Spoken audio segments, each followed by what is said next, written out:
Buenas noches.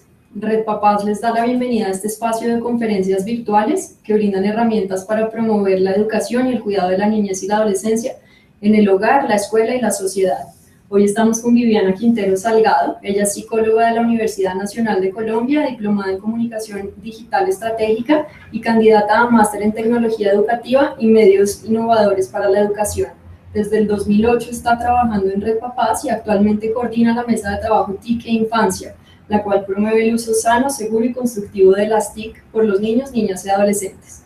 En la conferencia "Cómo acompañar a nuestros hijos en el uso de redes sociales", Viviana presentará herramientas básicas para identificar cómo interactúan nuestros hijos en redes sociales, los principales riesgos a los que se pueden ver expuestos y de qué manera padres, madres y cuidadores nos podemos conectar con ellos para protegerlos. La conferencia tendrá una duración de 30 minutos y después pasaremos a 30 minutos de preguntas que ustedes nos hagan a través del chat de los videos o en Twitter con @redpapás y #papásconectados. Les recordamos diligenciar la encuesta que vamos a estar moviendo por los chats de los videos y que también encuentran en la descripción de los videos. Es muy importante para nosotros saber qué opinan de estos espacios y cómo podemos seguir mejorándolos. Ahora sí le damos la palabra a Viviana Quintero. Viviana, bienvenida. Bueno, Ana, mil gracias y mil gracias a todos por acompañarnos en esta conferencia Conectados para Protegerlos en las redes sociales.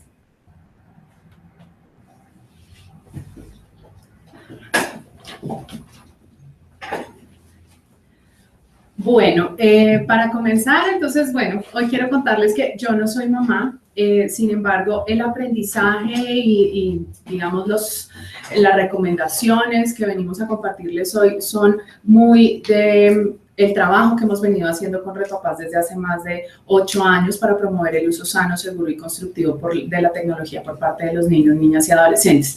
Este trabajo que ha venido haciendo Red Papás nos ha posicionado un poco como referentes en el hemisferio, en toda América Latina, respecto al tema de cómo proteger a los niños cuando están navegando en Internet. Y un poco lo que les queremos contar hoy es cómo podemos hacer para proteger a los niños, niñas y adolescentes puntualmente, a los niños que están entre los 13 y los 18 años cuando están interactuando a través de redes sociales. ¿Por qué hablamos de niños de 13 a 18 años? Porque las redes sociales en su gran mayoría han sido espacios diseñados para mayores de 13 años, como lo vamos a ver más adelante. Y porque también, digamos que estos espacios son los que en muchos casos, al no ser adecuados, al no ser manejados de una manera adecuada o al no contar con un acompañamiento adulto adecuado para los niños y niñas, nos están generando algunas dificultades. ¿Qué quiero decirles antes de arrancar con la conferencia? Esta conferencia, si bien es cierto que es una conferencia que hemos pensado para niños entre 13 y 18 años, no quiere decir que los papás que están conectados, que nos están acompañando, que son papás de niños menores de 13 años, la conferencia no les sirva. Es una conferencia que les va a ser de gran utilidad porque les va a dar estas primeras pautas para que los niños se puedan conectar de manera segura y para que ustedes empiecen a generar esa conexión con ellos que va más allá de la conexión digital, que es toda esta conexión emocional, saber cómo se sienten, saber cuando algo difícil ha pasado en sus vidas y que es una conexión que debe estar de manera previa a la conexión que se da ya en lo digital. Entonces, ahora sí vamos a comenzar con nuestra conferencia. Digamos que los temas que vamos a ver hoy son básicamente 4. El primero, vamos a ver cómo es este tema de las redes sociales, cuáles son las redes sociales que más están utilizando los niños colombianos, cuáles son los términos y condiciones que aplican para estos espacios digitales. Y también, digamos, vamos a ver un poco como cuáles son las recomendaciones para que los niños las puedan usar de manera segura. Vamos a ver cuáles son los principales riesgos que se han detectado al usar redes sociales. Luego vamos a ver cómo podemos proteger a los niños, niñas y adolescentes cuando están interactuando a través de estos espacios digitales. Y finalmente vamos a cerrar con unas recomendaciones acerca de cómo podemos, como papás, primero acompañarlos y segundo, garantizar que naveguen protegidos. ¿Listo? Entonces, bueno, para comenzar, vamos a ver todo el tema de redes sociales. Digamos que las redes sociales son unos espacios digitales que se enmarcan dentro de la web 2.0. Entonces, resulta que nosotros dentro del ambiente web hemos tenido, digamos, varias fases. La primera fue la web 1.0, el primer internet que tuvimos en el mundo. Este primer internet conectaba computadores con computadores o computadores con servidores. Era solo para conectar equipos y para transmitir información a través de redes de información. Luego, y es en la, digamos, web que estamos ahora, llegamos a la web 2.0, que es una web donde personas comparten con personas a través de dispositivos. Y dentro de este compartir entre personas y dispositivos es donde empiezan a aparecer las redes sociales. Y es allí donde empezamos a generar unos espacios de interacción, de co-creación, de comunicación compartidos que se empiezan a generar a través de espacios digitales. Pero ahí no termina la historia de la web. Vamos a pasar a una web 3.0. La web 3.0 es una web donde no solo se conectan personas con dispositivos digitales, sino que además vamos a tener conectados, por ejemplo, los juguetes de los niños.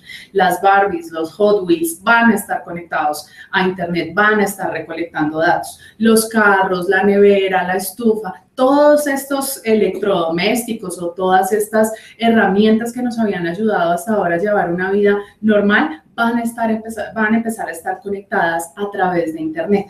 ¿Qué quiere decir esto? Vamos a estar compartiendo información de una manera importante. Y más allá de eso, ¿qué implicaciones tiene la web 3.0? Primero, nosotros como papás vamos a empezar a ir a la escuela a aprender y nos vamos a interesar por aprender de los niños, niñas y adolescentes, porque tanto en la web 2.0 como en la web 3.0 empezamos a hacer un intercambio de saberes. Cuando la web 2.0 comienza, es la primera vez en la historia de la humanidad donde los niños, niñas y adolescentes saben de algo más que los adultos. Por eso, dentro de todo el trabajo que hacemos con los niños para promover el uso sano, seguro y constructivo de la tecnología, lo que debemos hacer también es un intercambio de saberes. Ellos saben la parte técnica, nosotros sabemos la parte de interacción y ese es el conocimiento más valioso que les podemos dar. Todo el tema de valores, de cómo promover ciudadanía, de lo que nosotros queremos para ellos y lo que sería lo mejor, es exactamente lo que nosotros les podemos dar, a la par que ellos nos enseñan cómo cacharrear, cómo interactuar y cómo aprender a través de redes sociales. ¿Listo? Entonces, bueno, ¿qué son las redes sociales? Las redes sociales son principalmente comunidades virtuales que nos permiten interactuar. Esa interacción se da con otras personas que usualmente tienen gustos o intereses en común y funciona como una plataforma básicamente de comunicaciones, donde la gente se conecta y donde además pueden compartir contenidos. El hecho de que se pueda compartir contenidos a través de redes sociales nos da una posibilidad muy importante y es la de co-crear. ¿Qué quiere decir eso? Crear de manera compartida contenidos, información o espacios que puedan ser útiles y relevantes para las personas. ¿Qué tipo de espacios son los que se han empezado a generar a partir del uso de redes sociales? Por un lado, por ejemplo, los chats de WhatsApp de Redpapás, los chats de WhatsApp de los papás que muchas veces nos han servido en Redpapás para promover conferencias como esta, para promover los eventos o incluso para promover ciertos contenidos que son de utilidad para el cuidado y protección de los niños, niñas y adolescentes. Otros espacios son espacios como, por ejemplo, los espacios de Wikimujeres que ustedes han podido ver, que son grupos que se abren en redes sociales y que permiten que las personas con intereses comunes puedan compartir información y puedan hacer su vida más fácil. Las redes sociales nacen en el año 95. Uno pensaría que son un poco más nuevas, pero no, son bastante viejas y no nacieron con Facebook, que es como la red social que todos pensaríamos que fue la primera o la pionera, sino que nacen con una red social que se llama Classmates.com. Classmates.com era una red social que básicamente lo que buscaba era conectar a las personas con sus compañeros de clase desde el jardín de niños hasta la universidad. Y, digamos, fue la primera red social y el primer espacio de este tipo que existió en el mundo.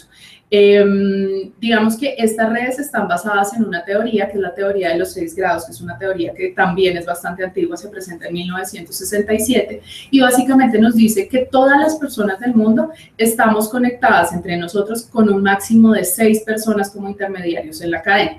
Eso quiere decir que si yo, por ejemplo, quisiera conocer, no sé, al presidente de la República, entonces hay 6 personas como máximo entre el presidente y yo que podrían llevarme a conectar con él. ¿Qué es lo que sucede con esto? Ustedes se imaginan qué pasaría si cada persona tuviera 100 contactos en Internet. Digamos que las estadísticas un poco lo que nos dicen es que si cada uno de nosotros tuviera 100 contactos en Internet, podríamos llegar a tener una red de 1 billón de personas donde todos se conocen y se conectan con todos. Entonces acá la pregunta es, ¿ustedes saben cuántos contactos tienen sus niños en sus redes sociales, sus hijos? Sabemos cuántos contactos y con cuántas personas están interactuando porque podrían estar conectados con 1 billón de personas, dependiendo de la cantidad de contactos que tengan. Siguiendo un poco con el tema de redes sociales, todas las redes sociales manejan unos términos y condiciones. Esas son como las reglas del juego, las reglas para interactuar en una red social. Estas redes sociales que ustedes están viendo en este momento en pantalla son las principales redes sociales utilizadas por los niños y están en orden de izquierda a derecha. Entonces, las 3 más usadas son YouTube, Facebook y WhatsApp. Y la más usada de todas, la preferida por los menores de 18 años en Colombia, es YouTube. ¿Por qué YouTube? Porque es el espacio donde ellos pueden consumir contenidos y además es el espacio donde han empezado a reconocer a sus referentes, como a las personas que empiezan a ser modelos de los niños, niñas y adolescentes en materia de comportamiento, en materia de conductas, en materia de consumos. Entonces es importante que nosotros tengamos en cuenta que en este espacio, que pensaríamos que solo para ver videos o un poco parecido a lo que nosotros hacemos con el televisor de la casa, los niños están interactuando, están aprendiendo y lo están usando como referencia para sus conductas futuras. ¿Listo? ¿Qué más les presento yo en esta diapositiva? Arriba de cada una de las redes sociales, ustedes van a ver la edad mínima para el uso de esas redes. Entonces tenemos que las principales, Facebook, YouTube es para mayores de 13 años, Facebook es para mayores de 14 años y WhatsApp es para mayores de 16 años. Sin embargo, nosotros lo que vemos un poco es que muchos niños menores de estas edades, menores de 13 años, están utilizando ya varias de estas redes sociales. ¿Qué es lo que sucede? Que en su mayoría estas redes son para mayores de 13 años. Sin embargo, técnicamente es muy complicado bloquear el acceso.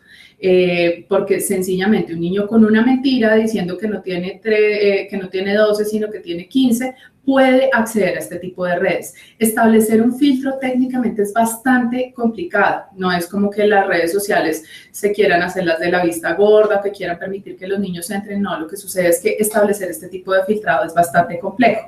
Sin embargo, por eso es que nosotros necesitamos que los papás y mamás se conecten con sus hijos y que puedan acompañarlos para saber primero qué redes sociales les interesan y que ojalá nos puedan ayudar a abrir esos primeros perfiles en las, digamos, respetando los términos y condiciones y también respetando los límites de edad que ponen, digamos, cada uno de estos espacios. Hay un tema que es bien importante acá y es que existen algunas redes sociales que permiten un consentimiento paterno para que puedan acceder a la, digamos, a la red menores de 13 años. Son puntualmente Instagram y Twitter.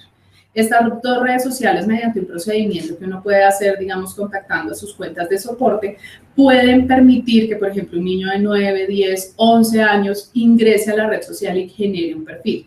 Este perfil va a ser un perfil supervisado por los padres y madres y debería ser, digamos, lo que nosotros acostumbremos a hacer con todos los perfiles de redes sociales de nuestros hijos. Hay un tema y es que el nivel de control que nosotros debemos ejercer sobre las redes sociales debe ser gradual y debe ser coherente. ¿Gradual en qué sentido? No es lo mismo el control que debemos ejercer sobre un niño de 13 años que sobre un adolescente de 17. Entonces va cambiando conforme a la edad y podemos ir dando libertad. Y debe ser también coherente con las conductas y los comportamientos que los niños han evidenciado al usar estas redes sociales. No es lo mismo un niño que va perdiendo el año porque se la pasa todo el tiempo conectado a Facebook que un niño que sabe regular el tiempo que pasa conectado a Facebook y sabe regular también sus interacciones. Entonces, el que va perdiendo el año debería conectarse menos y el que ya se sabe autorregular podría conectarse un poco más. ¿Listo? Entonces, esto en cuanto a todo el tema de términos y condiciones. Pasamos entonces a cómo están usando los niños, niñas y adolescentes las redes sociales. ¿Cuáles son las principales características del uso que hacen los niños? Este slide que ustedes van a ver acá lo que nos permite un poco es saber qué es lo que piensan los niños cuando están interactuando en redes sociales, qué es lo que buscan a partir de esas interacciones y de qué manera nosotros también podemos orientar el acompañamiento que les damos o incluso orientar los contenidos que los niños consulten. Entonces, ¿cuáles son las interacciones más valiosas que buscan los niños en redes sociales? Los likes. Los likes es cuando alguien le da me gusta a uno de sus comentarios, o cuando alguien le pone un corazoncito, o cuando alguien reacciona, ¿no? De golpe ustedes han podido ver en los últimos días en Facebook, tenemos unas reacciones, entonces ahí me emociona, me enorgullece, me entristece, me enfurece. Entonces esas reacciones son las interacciones más valiosas para los niños, niñas y adolescentes, especialmente las positivas que tienen que ver con me gusta, me divierte, como de ese tipo, o me encanta. Las personas en las que ellos más confían a la hora de obtener información son sus amigos. Entonces, si nosotros tenemos niños que no tienen, digamos, un contacto o una relación cercana con sus padres y madres, podemos estar seguros de que a quien van a acudir inmediatamente va a ser a sus amigos. Entonces, el tema acá es que realmente nosotros necesitamos que como adultos podamos acompañar a los niños, porque muchas veces la retroalimentación que podría darle un par a un niño, niña o adolescente cuando está navegando en internet puede que no sea la mejor, porque todavía le falta, digamos, toda esta parte de conocer lo más apropiado en materia de interacción. Otro tema que tenemos acá bien importante es que estos chicos manejan unas motivaciones principales. Cuando estamos más cerca de los 14 años, la motivación que ellos tienen es ser tenidos en cuenta por los más grandes. Y esto básicamente tiene mucho que ver con todo el tema de sentido de pertenencia que uno empieza a desarrollar en la adolescencia y que básicamente tiene que ver con pertenecer a algo, identificarse con algo, ser parte de un grupo. Conforme ellos van creciendo, ya no quieren ser tenidos en cuenta por los más grandes, sino quieren ser ese grande influenciador. Quieren ser como el que lleva la batuta en redes sociales, el que lleva la batuta en las interacciones y ese al que los demás siguen porque o hace buenos comentarios o porque tiene muchos seguidores o porque genera contenidos de interés para otros. Frente a las necesidades que estos chicos están manejando en este momento, los que están más cerca a los 14 años, la principal necesidad que tienen es de autodefinición. Es como generar un perfil, generar una reputación digital, generar un reconocimiento digital, que ese arroba o ese usuario que tienen empiece, digamos, a tener un cierto reconocimiento en las redes sociales. Y ya más cerca de los 18 es más un tema de afirmación, como esa identidad que han construido, cómo se puede consolidar a través de las redes sociales y cómo ellos pueden empezar a ser quienes son y, digamos, a tener su usuario ya formalmente establecido en las redes sociales. Y respecto a sus principales pasiones, pues tenemos que hacia los 14 años, las principales pasiones que ellos tienen son fútbol, amigos, comida rápida, música y sus influenciadores. Acá entra el tema que de golpe muchos hemos visto en noticias de los youtubers. Los youtubers en este momento, aunque nosotros tenemos youtubers que tienen 27, 28, 29 años, estos youtubers son personas a las que los niños siguen puntualmente en la red social YouTube, que de ahí viene su nombre de youtuber, porque generan unos contenidos que hacen que ellos se enganchen. Entonces, estos influenciadores empiezan a marcar pautas de conducta para los niños y empiezan casi que a decir de qué manera deberían actuar los niños, niñas y adolescentes. Entonces, ellos se interesan mucho por lo que hacen sus youtubers. Respecto a este tema, hay un tip bien importante para los papás y mamás y es ¿por qué no seguir a los youtubers que siguen nuestros hijos? Esto les va a permitir conocer, por un lado, cómo van las tendencias de los adolescentes, qué hacen o qué no hacen los adolescentes. Adicionalmente, les va a permitir empezar a conocer cuáles son los contenidos que están consumiendo sus hijos y también empezar a detectar de manera ciertos riesgos que podrían estarse presentando con este tipo de interacciones. Ya cuando los chicos están más cercanos a los 18, sus principales pasiones son el fútbol, los amigos, comida rápida, fiestas y música. Acá realmente lo único que cambia es el tema de influenciadores. Ya más cerca de los 18 años, como los niños están en una etapa de afirmación, los influenciadores ya no son tan relevantes para ellos y se convierte más todo el tema de interacción, de conocer, de generar una red social real a partir de las fiestas y este tipo de temáticas. ¿Listo? Entonces, bueno, hasta este punto vamos con nuestro tema de redes sociales, cuáles son las características de las redes sociales y cómo las están utilizando los niños. Y ahora les queremos presentar un poco más los riesgos. ¿Cuáles son esos riesgos que nosotros hemos visto evidenciados en redes sociales? Y estos riesgos un poco se los voy a traer acá Desde lo que nosotros hemos podido ver en el trabajo que hace Red Papás con la línea de denuncia www.teprotejo.org. ¿Listo? Entonces, bueno, digamos que a nivel internacional los riesgos que corren los niños, niñas y adolescentes en Internet se clasifican en 3 categorías. La primera es la categoría relacionada con contenidos, que es lo que los niños ven, esa información que aparece publicada en las pantallas. Dentro de los riesgos asociados a contenidos, los que principalmente hemos visto nosotros relacionados con redes sociales son la pornografía y la pornografía infantil.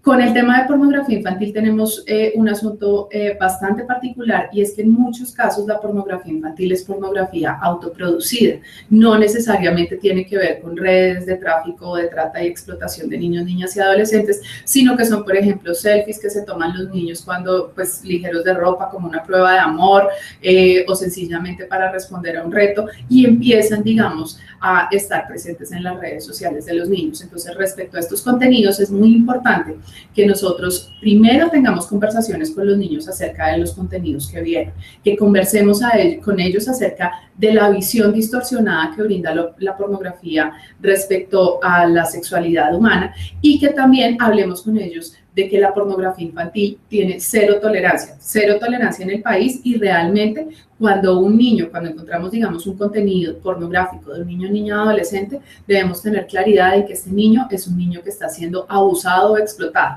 Tanto así que este tipo de contenidos en el mundo ahora se conocen como material ilegal de abuso sexual infantil. Ya no se llama pornografía infantil, ¿listo? El otro riesgo que tenemos está asociado a la categoría de contactos. En el tema de contactos nos referimos a las personas con las que los niños interactúan cuando están navegando en Internet. Acá encontramos particularmente 2 delitos. Uno es el delito de grooming, que es cuando un adulto intenta engañar a un niño para establecer un contacto de tipo sexual o para abusarlo.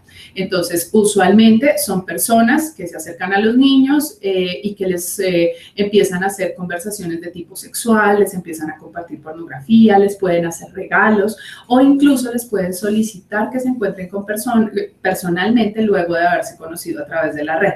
Entonces, estas personas, digamos, cuando nosotros vemos este tipo de conductas, dar regalos, hablar sexualmente, compartir pornografía o solicitar encuentros personales, son, digamos, conductas que nosotros deberíamos denunciar, porque muy probablemente estamos frente a una situación que podría ser riesgosa respecto al tema de grooming.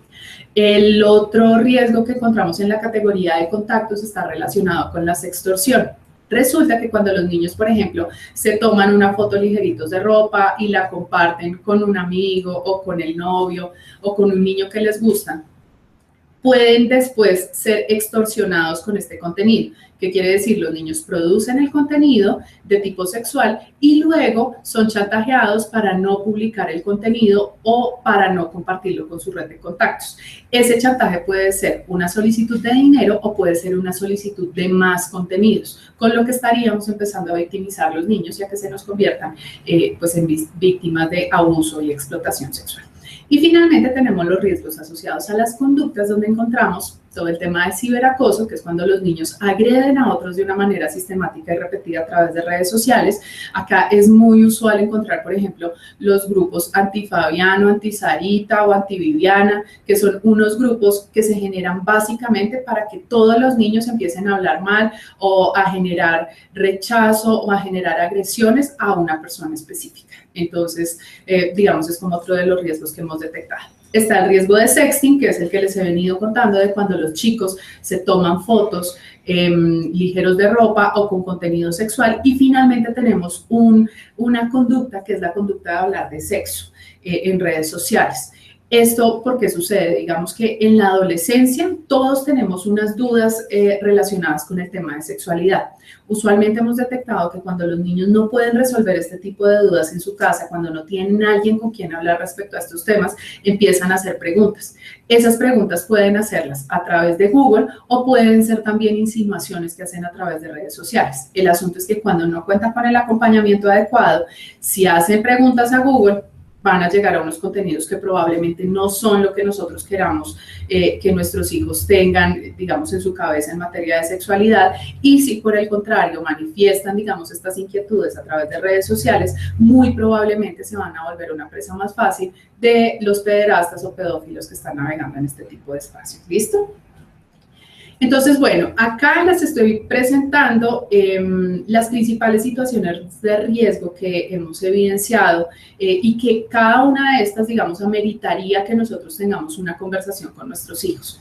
Primero, hacerse amigo de personas desconocidas, los niños que tienen 100, 200, 300, 400 amigos. Acuérdense, si yo tengo 100 contactos en Facebook, podría generar una red de 1 billón de contactos. Entonces, ¿qué pasa cuando tengo 900, 1000, 1200 amigos? Que es lo que muchas veces vemos con los niños, niñas y adolescentes. Lo otro es publicar información personal, números de celular, usuarios de otras redes sociales, la escuela donde estudian, la dirección de la casa, el barrio donde viven, es información que hace parte de la información personal. Y cuando yo la publico es casi como si escribiera en una hoja y la pegara en la ventana de mi casa.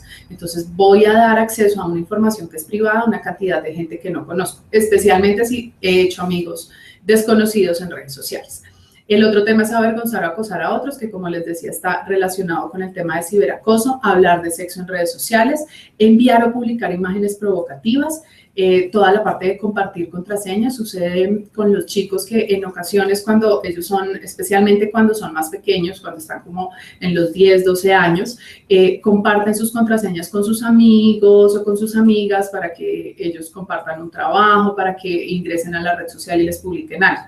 Sin embargo, nosotros sabemos, ya como adultos, que ni la amistad dura para siempre, ni el amor dura para siempre. Entonces, cuando, digamos, estas relaciones de amistad o de noviazgo se dañan, la persona que, digamos, se quedó con las contraseñas puede usar esta información para dañar la reputación digital de la otra persona. ¿Listo? Y finalmente tenemos todo el tema de hacer clic en ventanas emergentes, que es un riesgo que, digamos, usualmente se puede controlar teniendo un muy buen antivirus instalado en nuestros equipos, tanto en el computador como en los dispositivos móviles, celulares y tabletas, y que, digamos, se puede solucionar básicamente con la instalación de un software o un aplicativo. ¿Listo?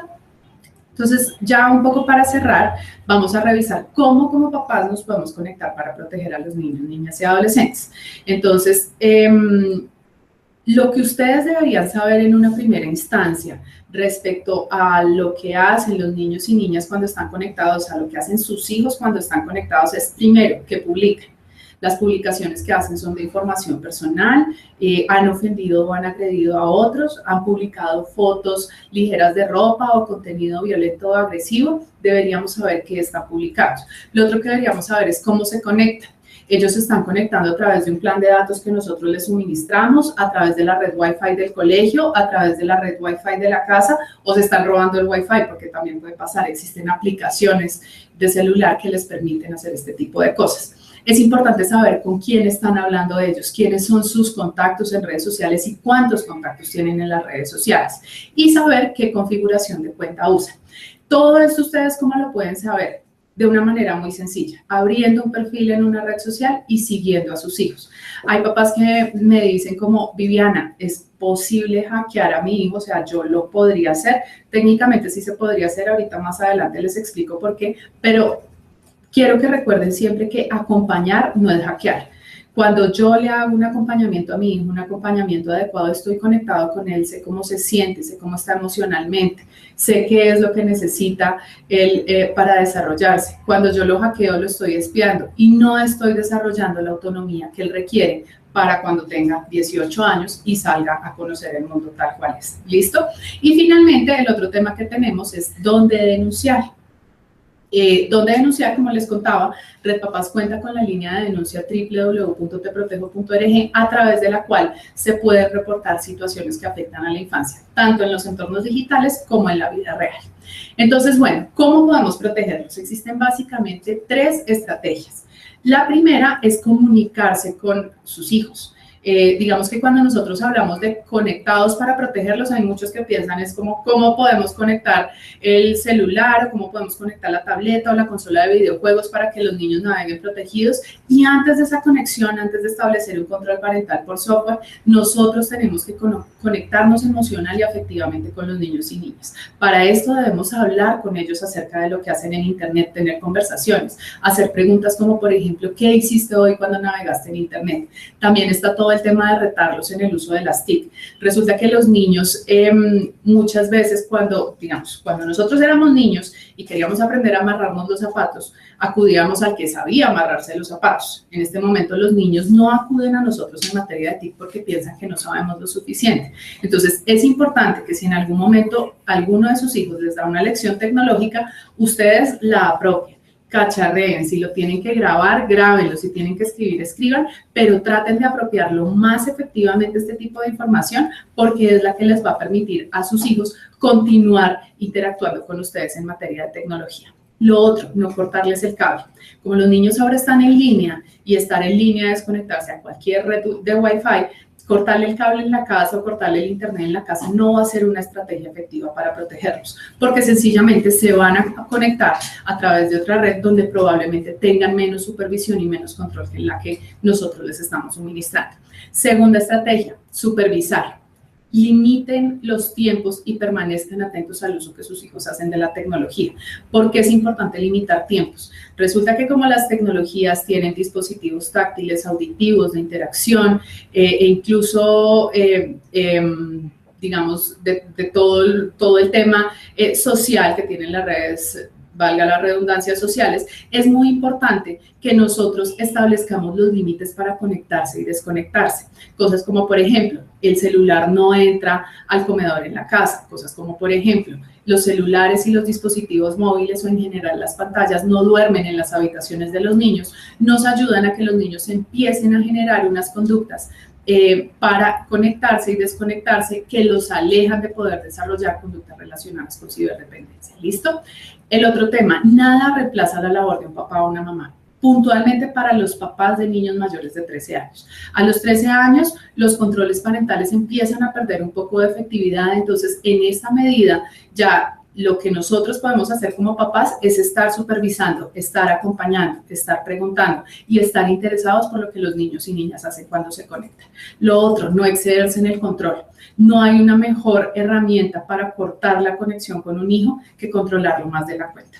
Entonces es importante que no nos excedamos, que vayamos, digamos, haciendo un control progresivo, como les decía, conforme con la edad del niño y conforme con el nivel de autonomía que nos ha demostrado.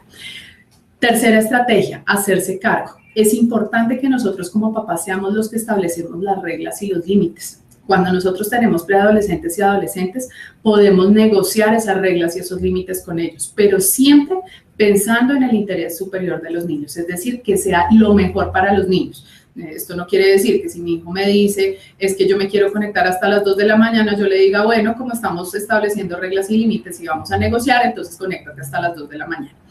Lo otro, asesorarse siempre antes de comprar. Si ustedes no están seguros de la tecnología que le van a comprar a su hijo, si no conocen muy bien cuál es el dispositivo que les está pidiendo o el videojuego que les está pidiendo, no tengan miedo, pregunten. Pueden preguntar o bien en la tienda o pueden preguntarle bien también a internet. Entonces, si en algún momento tienen alguna duda relacionada con tecnología, cualquiera que sea, entren a Google y pongan la pregunta. Sencillamente pueden escribir cosas como el videojuego XYZ es apto para menores de 7 años, por ejemplo. Podrían hacer ese tipo de preguntas e internet les va a dar esta primera información. Y finalmente, no quedarse callados cuando algo malo sucede. Si ustedes, como yo les decía, detectan a alguien que le habla de forma sexual a sus hijos, alguien que les da regalos o alguien que les solicita encuentros personales, deben reportarlo a Te Protejo. Si ustedes en algún momento detectan que su hijo produjo algún tipo de contenido sexual y lo compartió en redes sociales, deben reportar esta situación. Es muy importante que ustedes sepan que cuando un niño es agredido a través de redes sociales o es contactado a través de redes sociales por alguien que intenta abusarlo, lo primero que deberíamos hacer es cortar el contacto con el posible agresor, tomar nosotros como papás el control de la cuenta y reportar esta situación. Respecto a la toma de control, y ya para finalizar, hay un tema bien importante y es que el año pasado una sentencia de la Corte le dio a los papás la posibilidad de acceder a las cuentas de los niños y niñas sin violentar, digamos, su privacidad, básicamente con el objetivo de garantizar su protección frente a posibles riesgos. ¿Esto qué quiere decir? No quiere decir que la estrategia de acompañamiento que yo voy a usar va a ser meterme a la cuenta de mi hijo, sino que va a ser acompañarlo y si en algún momento algo malo sucede, yo podría acceder a esa cuenta para protegerlo. ¿Listo? Entonces, bueno, hasta este punto, la invitación que queremos hacerles es que esa responsabilidad como padres es igual de real en lo virtual. Esto es algo que nosotros no podemos delegar. De la misma manera que nuestros papás nos enseñaron a no hablar con extraños, a no recibir dulces de desconocidos, nosotros debemos transmitirles esa información y ese aprendizaje a nuestros hijos para que ellos puedan estar seguros cuando navegan en Internet. Y ustedes como papás son fundamentales para eso.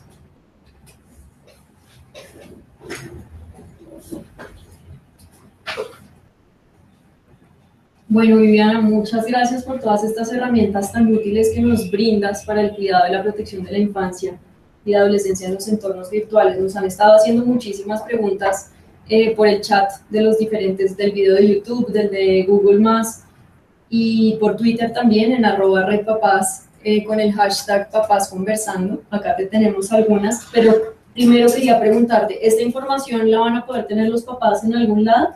Claro que sí. Esta presentación tal cual ustedes la vieron acá y creería yo que el video van a estar disponibles a través de www.redpapás.org/aprendiendo a ser papás. Allí van a encontrar no solo esta conferencia, sino también todas las otras que hemos hecho en el marco de Papás Conversando.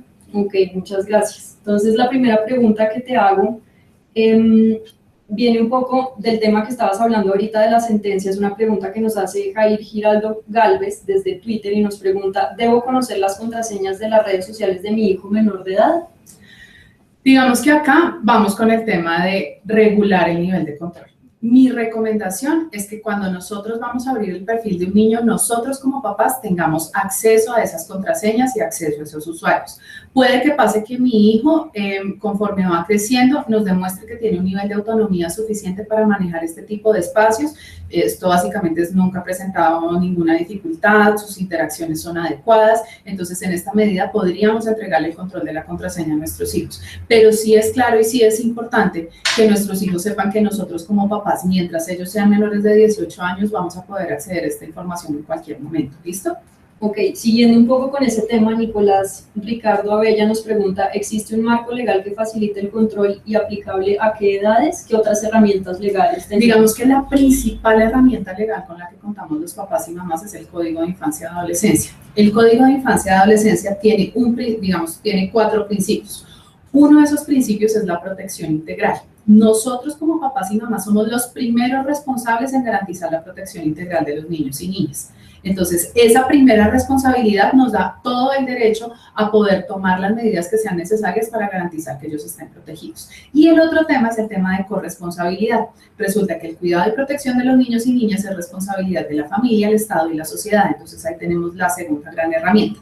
Adicionalmente, digamos, nosotros tenemos esta sentencia de la Corte que permite que podamos acceder a las cuentas de nuestros hijos para garantizar su protección cuando están en una situación de riesgo.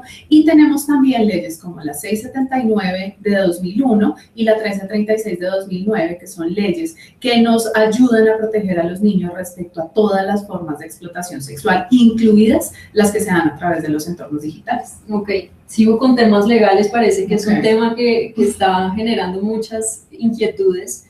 Clara Londoño nos pregunta: ¿las agresiones en las redes sociales tienen efectos penales? Sí. Las agresiones, incluso Red Papás tiene una cartilla que se llama la cartilla de implicaciones jurídicas de las agresiones de niños y niñas a través de Internet. Está disponible a través de www.tus10comportamientosdigitales.com. Vuélveme a repetir esa dirección. www.tus10comportamientosdigitales.com. El 10 puede ser en número o en letra, igual van a entrar. Entonces, en esta cartilla, digamos que un poco lo que nos indican es que a partir de una revisión del Código Penal colombiano, este tipo de agresiones se ven agravadas porque se hacen a través de un medio de difusión masiva, como lo es Internet. Entonces, no es igual que una agresión física o verbal que yo pueda hacerle a una persona como de tú a tú. Entonces, este tema de verse agravadas hace que sí tenga, digamos, unas implicaciones a nivel jurídico para los niños y niñas. ¿Qué es lo que sucede? Que el Código de Infancia y Adolescencia establece el sistema de responsabilidad penal adolescente. Dentro del sistema de responsabilidad penal adolescente, los niños menores de 14 años, digamos, la responsabilidad jurídica de estos niños recaería sobre los padres o cuidadores del niño, o los, digamos, tutores legales. Para los niños mayores de 14 años, entre 14 y 18 años, la responsabilidad recaería sobre el niño. Estas implicaciones jurídicas, digamos, tienen como diferentes aspectos para ser evaluadas. Entonces, dependen mucho del nivel de reincidencia del niño, del apoyo familiar que han tenido, y es importante tener en cuenta que más allá de un aspecto penal y punitivo, tienen un principio que básicamente apunta al restablecimiento de los derechos de los niños. El Código de Infancia y Adolescencia un poco lo que contempla es que si un niño cometió una falla en Internet o cometió una agresión o cometió un delito en Internet, esta situación se dio porque en el acompañamiento que él debió recibir existieron fallas y sus derechos fueron vulnerados. Entonces, en esta medida deberían ser restablecidos. Esto de ninguna manera quiere decir que los niños no tengan que asumir las consecuencias legales de sus actos. Por el contrario, lo que nos dice es que los niños, al ser sujetos de especial protección, van a tener una atención diferencial y van a tener un manejo diferencial simplemente por ser menores de 18 años, de manera que puedan responder por sus actos, pero también aprender de esta situación para no volverla a repetir en el futuro. Ok, ahora sí ya me salgo un poquito de lo legal y te leo una pregunta que nos hacen por Twitter, que es: ¿cuál sería el tiempo indicado para un adolescente de 13 años al día con su dispositivo? ¿Hay reglas fijas en esto? Esa pregunta me la hacen mucho. Digamos que hay un tema que es importante acá, y es el tiempo que pasa un niño frente a su dispositivo no está relacionado con el niño y con el dispositivo como tal, sino con lo que hace el niño a través de Internet. No es lo mismo que yo, por ejemplo, le establezca un control de tiempo al niño que les contaba que tiene problemas en el colegio por andar pegado a Facebook, que a un niño como, por ejemplo, Tomás Suárez, que es un niño que desarrolla, un niño que en este momento tiene como unos 14 años y desarrolla aplicaciones para Mac y para Google. Es diferente. Entonces, tenemos que revisar primero qué hace. ¿Qué es lo que nos recomienda la Asociación Americana de Pediatría? Digamos que hacia los 12 años o antes de los 12 años, un niño no debería pasar más de 2 horas conectado a pantallas o dispositivos. Ya después de esta edad, digamos que el límite máximo debería ser de 4 horas día. El límite máximo, no quiere decir que todos los días los vamos a dejar conectarse 4 horas. Y esto es tiempo de pantallas, no es solo el celular. Acuérdense que las pantallas son el televisor, los videojuegos, la tableta y en general cualquier dispositivo que nos dé información por una pantalla. Bueno, aquí nos hacen otra pregunta que creo que es importantísima y Clara Inés Londoño nos pregunta: no entiendo qué significa la palabra software, ¿me explican por favor? La palabra software quiere decir un programa o es un programa que se utiliza para los dispositivos. El software puede ser, por ejemplo, como el Office que ustedes utilizan para su computador, o puede ser también un ejemplo de software el Google Chrome, que es el navegador a través del que navegan por Internet, o puede ser un ejemplo de software también las aplicaciones WhatsApp, la aplicación de WhatsApp que tienen en su celular. Entonces, son básicamente estos programas que nos permiten hacer cosas en los equipos digitales o en los dispositivos digitales. Okay. Siguiendo con el tema de los programas, Mamá en Casa nos pregunta: ¿qué antivirus recomiendan para ventanas emergentes o publicidad? Ya que he probado varias muy buenas y no funcionan, teniendo en cuenta tus recomendaciones. Bueno, hay un tema, y es que dentro de los antivirus, digamos, nosotros acá conocemos como los nativos de Windows, que es un, digamos, antivirus que viene en el mismo sistema operativo de los computadores que vienen con sistema operativo Mac, que funciona bastante bien. Otro antivirus que conocemos también muy de cerca son los antivirus de McAfee, que son de Intel Security, y que, digamos, tienen un buen desempeño a la hora de filtrar contenidos. Y existe otra herramienta que, digamos, ya no es como un antivirus como tal, sino es un complemento para los navegadores de Internet, que se llama AdBlocker, AdBlocker. Entonces, un AdBlocker lo que hace básicamente es bloquear la publicidad. Entonces nosotros lo encontramos cuando estamos en el navegador, hay unas rayitas a mano derecha, como 3 rayitas, hacemos clic ahí y vamos a encontrar un menú que dice complementos. En complementos ingresamos, buscamos AdBlocker y ahí le damos instalar. Esto es como un complemento que nos va a servir para bloquear la publicidad. ¿Cuál es la desventaja que tiene un AdBlocker? Que si nosotros, por ejemplo, utilizamos Safari, Firefox y Google Chrome, vamos a tener que instalar el complemento en cada uno de los navegadores y eso no es tan chévere a veces. Entonces, pues, digamos que es como lo que tenemos. Otra posibilidad son los antivirus que vienen de pago por parte de las ISPs o de los proveedores de Internet. Entonces, el antivirus que nos puede suministrar Claro, UNE, Telefónica, estos antivirus pueden ser instalados y, digamos, nosotros acá lo que pagamos es una mensualidad que viene, digamos, incluida en el pago de Internet y esa ya nos permitiría tener un mayor nivel de protección. Son como, digamos, las opciones que tenemos. ¿Y las plataformas como tal tienen alguna herramienta que puedan usar los niños, que le podamos enseñar a los niños a usar? Claro que sí. Hoy casualmente estuvimos en el lanzamiento para Colombia de YouTube Kids. YouTube Kids es una aplicación que ya llegó a Colombia, ya la pueden encontrar, digamos, en todas las tiendas de aplicaciones y es YouTube, pero para niños. Entonces está en un entorno controlado donde nosotros como papás controlamos la contraseña para acceder a los videos.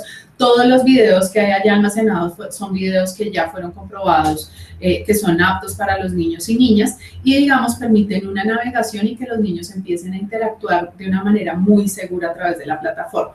Cuando no tenemos esta aplicación instalada, YouTube, digamos el YouTube para grandes, también nos permite, digamos, generar un modo restringido, se llama un modo seguro.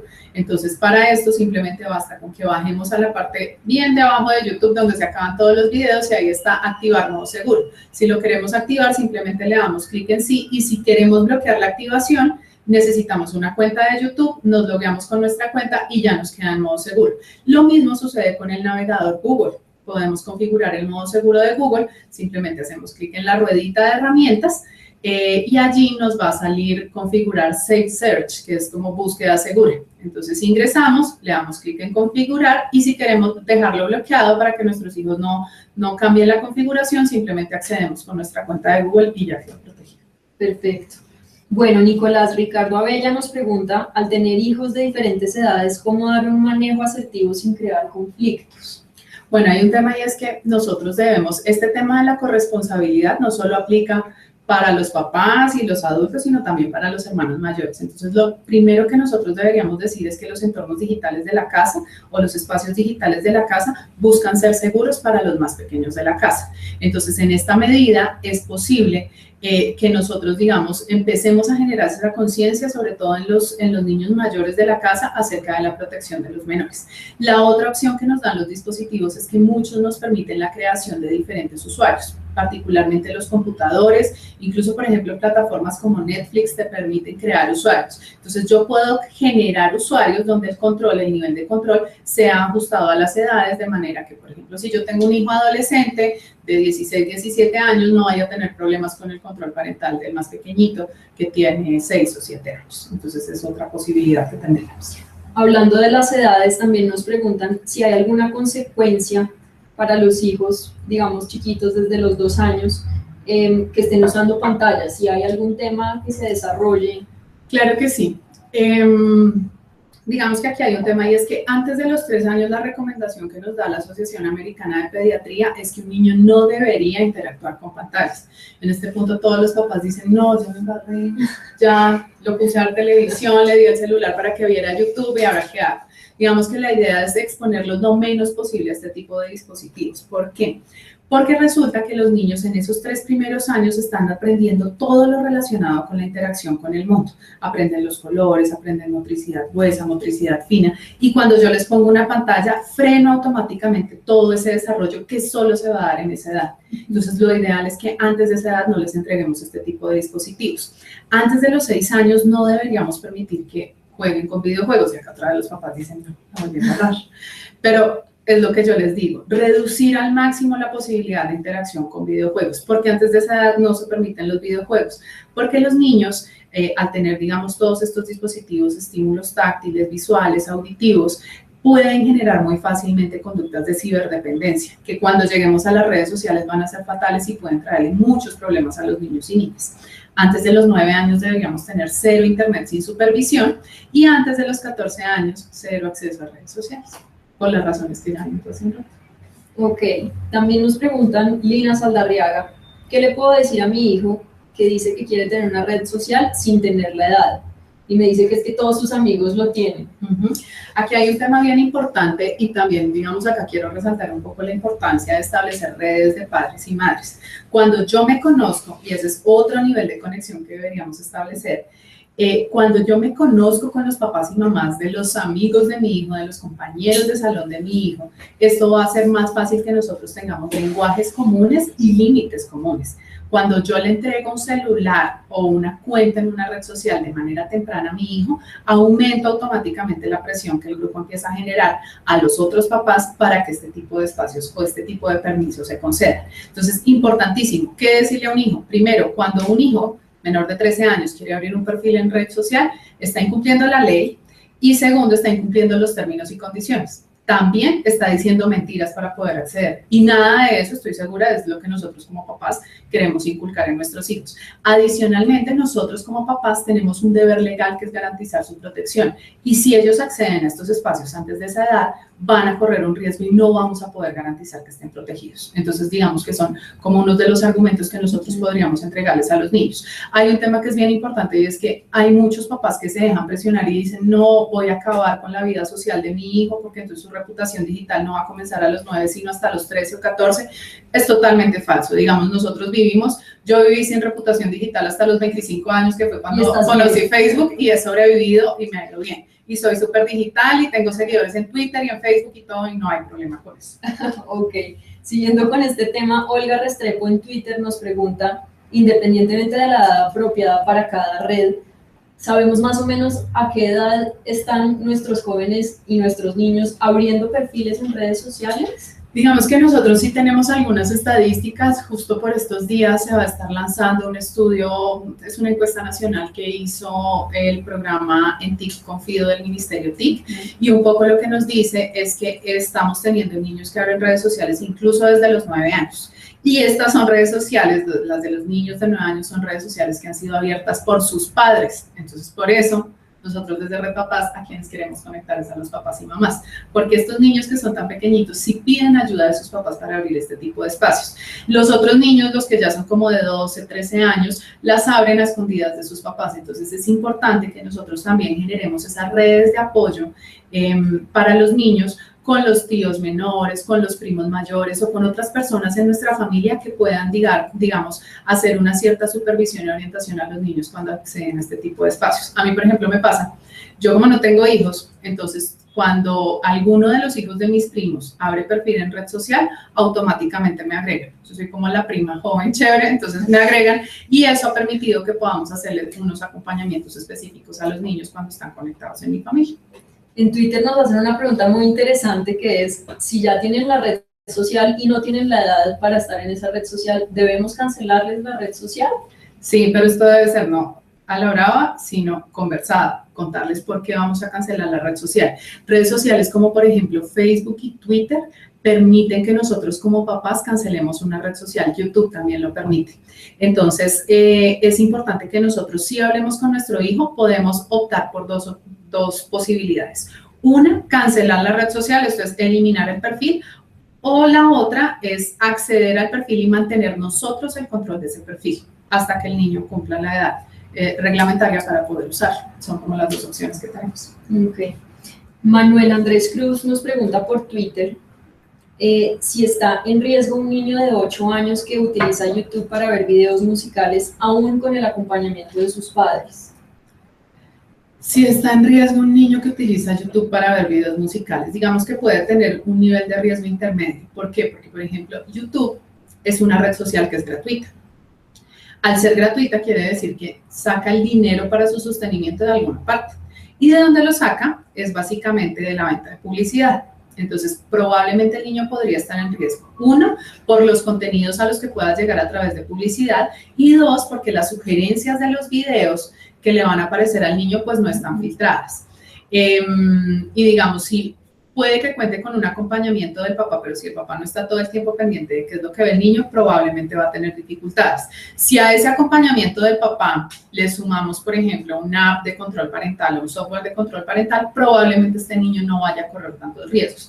Y si a este acompañamiento parental le sumamos, por ejemplo, utilizar una plataforma exclusivamente diseñada para niños, como hablábamos del caso de YouTube Kids, vamos a reducir cada vez más este riesgo. Sin embargo, es importante saber que este tipo de plataformas y este tipo de dispositivos máximo nos van a llegar hasta los 13 años. Entonces, por eso es importante educar antes que controlar. Ok. Hay otra pregunta que nos hacen y es que el hijo de una persona, el hijo tiene 11 años, insiste en que quiere un celular de alta gama porque los demás niños lo tienen y esta persona le dice que no es la edad para tener el celular. Entonces, yo quiero complementar esta pregunta. Me acuerdo de las encuestas del DANE que nos dicen para qué están usando los celulares los niños.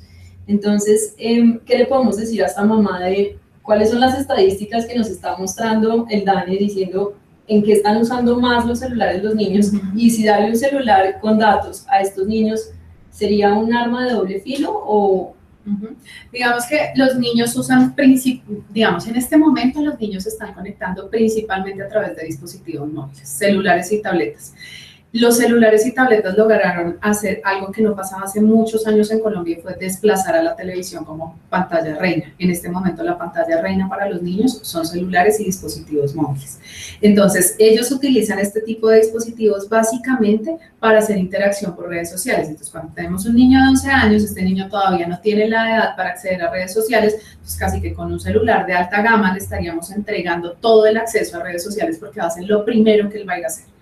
Entonces, es importante no entregar este tipo de tecnología, no solo por el tema de que acceden a redes sociales, sino ¿por qué? Porque las tecnologías o los celulares de alta gama tienen tecnologías que son básicamente creadas para adultos. Tecnologías como el geoposicionamiento satelital, la transmisión de datos por NFC, la transmisión de datos por Bluetooth, que hacen que nosotros podamos compartir cualquier tipo de información. Lo que yo usualmente les recomiendo a los papás es que antes de los 13 años, el celular que debería tener nuestros hijos es casi que una flecha, un celular que sirva para hacer llamadas, recibir llamadas y enviar y recibir mensajes de texto. ¿Cuál es la diferencia? Por ejemplo, entre los mensajes de texto y un WhatsApp.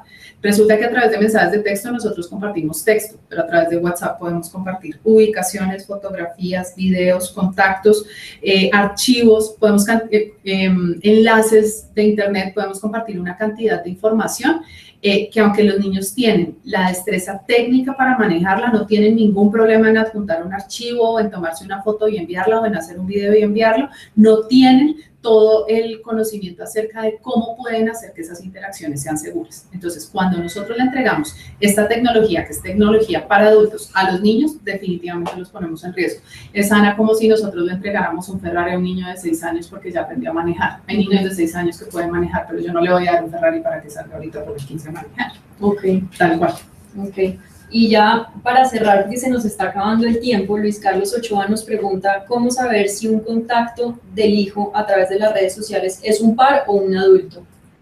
Esto es bien complicado porque imagínense que dentro de las últimas estadísticas que se manejan, por ejemplo, para redes sociales como WhatsApp, se ha logrado detectar que aproximadamente unos 45 millones de usuarios, de todos los usuarios que tiene WhatsApp, son perfiles falsos, que no necesariamente son perfiles falsos maliciosos, sino que pueden ser avatares o perfiles ficticios de una persona que simplemente quiere acceder a esta red, pero no con su identidad original.